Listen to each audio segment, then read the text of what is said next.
All right, so we are moving right along. Okay, moving right along here. Remember, I tell y'all all the time science is like a storyline, everything goes together. So, we were talking about the weather maps and weather symbols and different types of fronts and what types of weather you can have with these different types of fronts. Well, we can't leave out ocean currents, okay? Surface currents are caused by winds and they have circulation similar to those in the atmosphere. For example, surface currents in the tropics are set in motion by the trade winds that drive the ocean water before them. Now, I said trade winds, so I hope you all are thinking about the Coriolis effect and thinking about those global wind belts that we talked about last week. Okay, because if you looked at those videos and you did the assignments, you're going to understand everything we're talking about this week, right?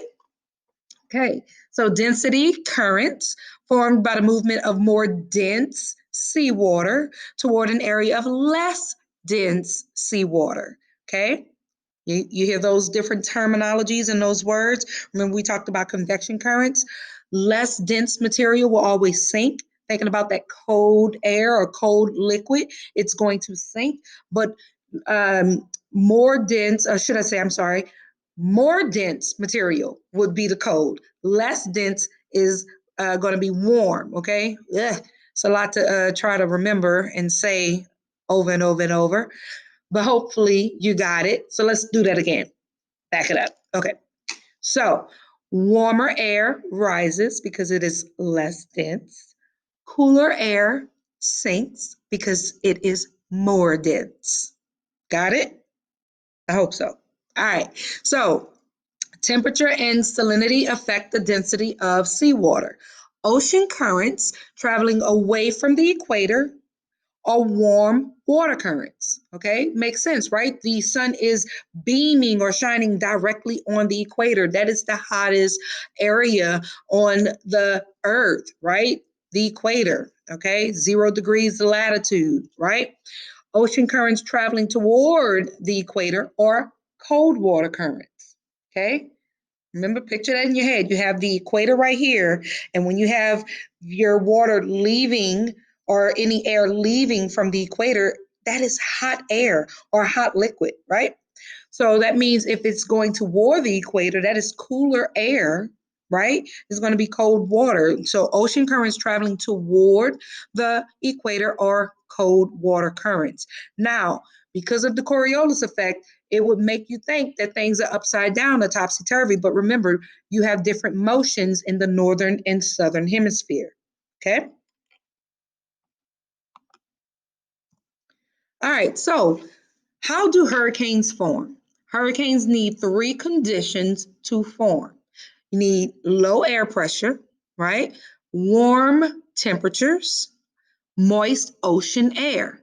And if you look at this right here, it shows you how the warm, humid air right here is going to rise. You're going to have that cold, unstable air is going to go back out and it's going to fall. And when that cold air replaces that warm air, that's when you get all of those different winds that take place, okay?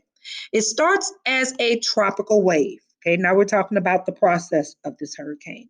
It starts as a tropical wave as westward moving area of low air pressure. Okay. Remember, it says westward moving, westward moving. Think about the earth. Think about the rotation of the earth, right? The rotation of the earth is going what? Westward. Okay. So as the warm, moist air over the ocean rises, cold air from above replaces it, producing strong gusty winds, heavy rain, and thunderstorms. This is when you have your tropical disturbance. So, first you have that tropical wave, then you have that tropical disturbance. Okay. As the air pressure drops and there are winds up to 38 miles per hour, then you have what is called a tropical depression. Okay, many of you probably heard on the news we had a tropical depression last week. We had a tropical depression. It was not yet a hurricane.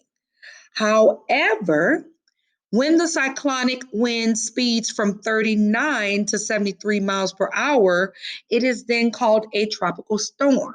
So what we had was once the tropical depression beta, right? Then tropical depression beta became a tropical storm. Okay? Now, the storm becomes a hurricane when there are winds of 74 miles per hour or more.